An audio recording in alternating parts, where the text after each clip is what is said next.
Hello everyone, स्वागत है आपका आपके अपने चैनल में जिसका नाम है TFS ट्यूशन फ्रॉम होम। तो अगर कोई अभी नए हैं जो इस वीडियो को बिल्कुल नया नया देख रहे हैं, जिन्होंने पहली कोई वीडियो नहीं देखी है अभी तक, उनको मैं बता दूं कि BCom फर्स्ट ईयर के सेमेस्टर 1 की बिजनेस ऑर्गेनाइजेशन इस चैनल में चल रही है। तो हम इसी वीडियो में मतलब उसको कंटिन्यू करेंगे। ठीक है, अगर अभी तक चैनल सब्सक्राइब नहीं किया है तो चैनल सब्सक्राइब कर लो। ठीक, लाइक कमेंट शेयर सब पता ही है करना है। और अगर कोई भी पुरानी वीडियो नहीं देखी है, पुराने चैप्टर्स नहीं देखे हैं, ठीक है, तो उनको जाके देखो, डिस्क्रिप्शन में लिंक मिल जाएगी उन प्लेलिस्ट की। ठीक, तो कंटिन्यू करते हैं आगे।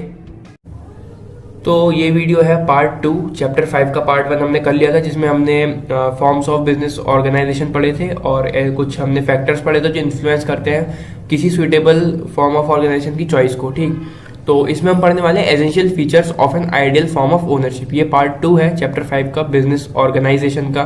ठीक, तो इसको शुरू करते हैं। Essential features of N ideal form of ownership. ठीक, ये कुछ फीचर्स हैं जो बहुत ज़रूरी हैं। कोई भी अगर हम ओनरशिप या फिर कोई भी हम ऑर्गेनाइजेशन चुन रहे हैं या फिर कुछ भी हम बिजनेस चुन रहे हैं या फिर चूज कर रहे हैं हम कुछ भी, कोई भी फॉर्म हो वो बिजनेस की, उसमें ये फीचर्स होने ज़रूरी हैं।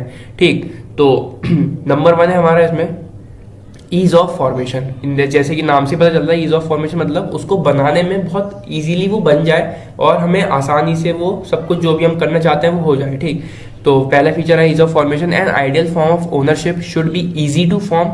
जो भी हम ओनरशिप या फिर फॉर्म ऑफ ओनरशिप हम चुन रहे हैं वो बहुत इजी टू फॉर्म हो, इजी टू मेंटेन कह लो, या फिर बनाना उसको आसान हो, स्टेबल करना उसको आसान हो। ठीक, मेंटेन करना उसको आसान हो। तो ये था ease of formation. It should be easy to select proper business partners और एसोसिएट्स।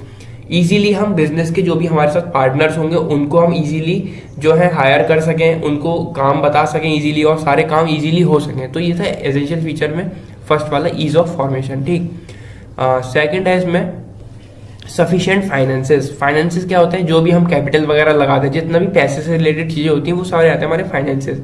तो कोई भी बिजनेस जब हम शुरू करते हैं उससे पहले हमारे पास एक लिमिटेड अमाउंट कह लो या फिर एक अमाउंट होना चाहिए कैपिटल का, या फिर जो भी हमारे लॉसेस होंगे उन लॉसेस को कवर करने के लिए हमारे पास फंड्स होने चाहिए। ठीक है, तो पढ़ते हैं इसको। Adequate capital should be available at the initial stages and there should be facility of raising necessary funds in future.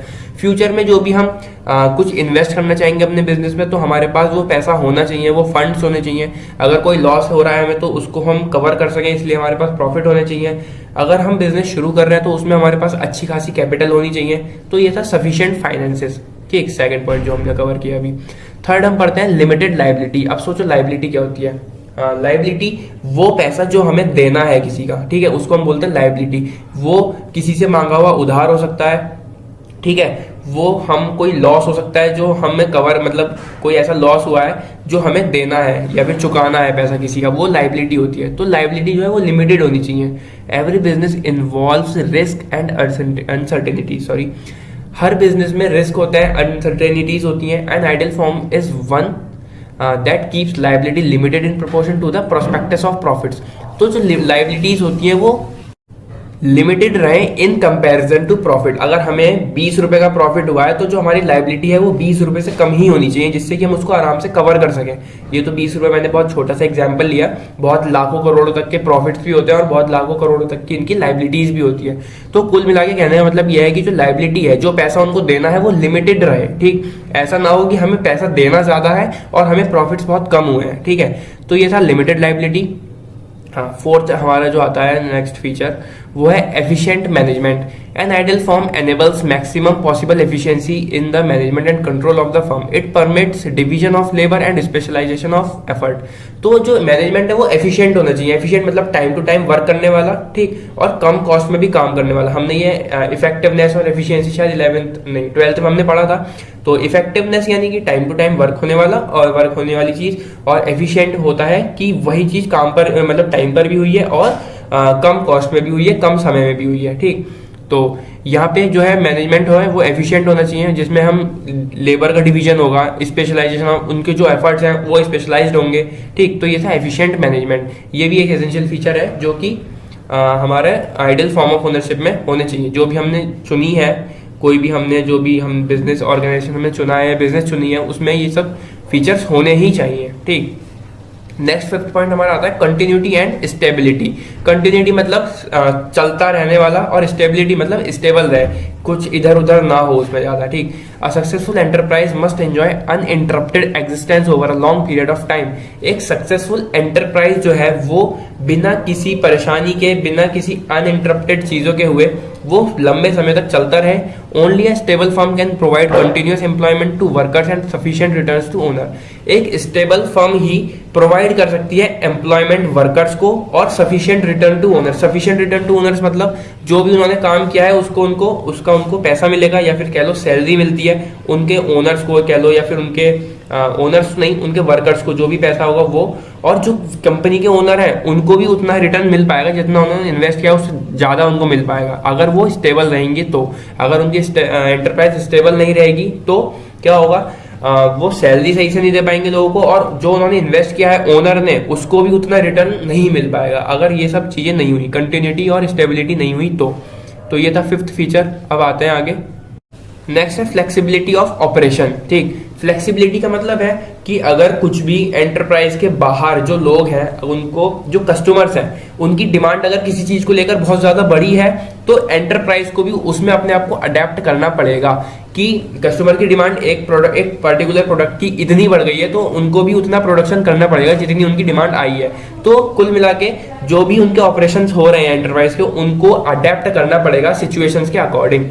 Flexibility refers to the adaptability of the enterprise to changing marketing and manufacturing conditions।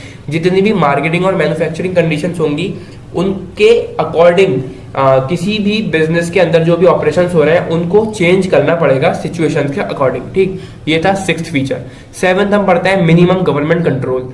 तो read करते हैं इसको। An ideal form of ownership is free from strict legal regulations in its day to day operations. कोई भी जो भी business enterprise है वो फ्री होनी चाहिए, किसी भी तरह के लीगल या फिर स्ट्रिक्ट रेगुलेशंस गवर्नमेंट के उसके पास ना हो, ठीक है। इन सब चीजों से दूर रहे। Observance of too many regulations involves expense of time and money. इससे क्या होगा, खर्चे भी ज्यादा होंगे उनके, टाइम ज्यादा जाएगा, मनी भी ज्यादा जाएगी। तो किसी भी तरह के गवर्नमेंट कंट्रोल से वो दूर रहे, ठीक। तो ये था 7.8 हमारा है low tax burden. If different forms of ownership are assessed on different basis under the income tax act, a form that has lower tax liability is preferable to a form involving having burden of tax. तो जो भी हमारी business firm है उसका जो tax burden है वो कम होना चाहिए। अगर उसे टैक्स ज्यादा देना पड़ रहा है तो फिर वो जो कम टैक्स देने वाली जो चीज होगी, जो बिजनेस होगा या एंटरप्राइज होगी, वो ज्यादा प्रेफरेबल होगी उस ज्यादा टैक्स देने वाले से। तो ऑर्गेनाइजेशन में टैक्स बर्डन कम से कम ही होना चाहिए, ज्यादा टैक्स ना देना पड़े उनको, ठीक।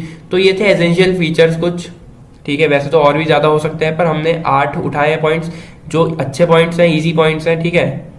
तो ये थे essential features of N ideal form of ownership, जरूरी फीचर जो कि किसी फॉर्म ऑफ ओनरशिप में होने ही चाहिए। तो ये था पार्ट 2 खत्म हो गया। इस पार्ट 2 के साथ चैप्टर 5 पूरा खत्म हो गया। अगर इसका पार्ट 1 नहीं देखा है तो पार्ट 1 जाके देखें, ठीक। वीडियो के एंड में मिल जाएगा वो। और बस इसमें पूरा चैप्टर कंप्लीट हो चुका है, चैप्टर नंबर 5।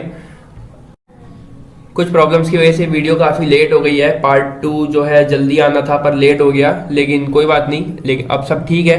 तो अब कंटिन्यू रखने की मैं कोशिश करूंगा आगे। अब चैप्टर 6 लाएंगे, ठीक। चैप्टर 5 कंप्लीट, चैप्टर 4, 3, 2, 1 सब कंप्लीट हो चुके हैं। अगर पुरानी वीडियोस नहीं देखी है, पुराने चैप्टर्स अभी तक नहीं हुए हैं तो उनको कर लो, ठीक। सब कुछ इसमें है, चैनल पर प्लेलिस्ट बनी हुई है, जाके देखो। और चैप्टर 5 कंप्लीट हो गया, दोबारा बोल दिया मैंने, तीसरी बार बोल दिया शायद, कोई बात नहीं। तो चैप्टर 6 करेंगे। अगर वीडियो अच्छी लगी, समझ आई, वीडियो को लाइक करना, कमेंट करके मुझे बताना, वीडियो को शेयर करना दोस्तों के साथ, ठीक है। मिलते हैं अगली वीडियो में। Till then take care, bye.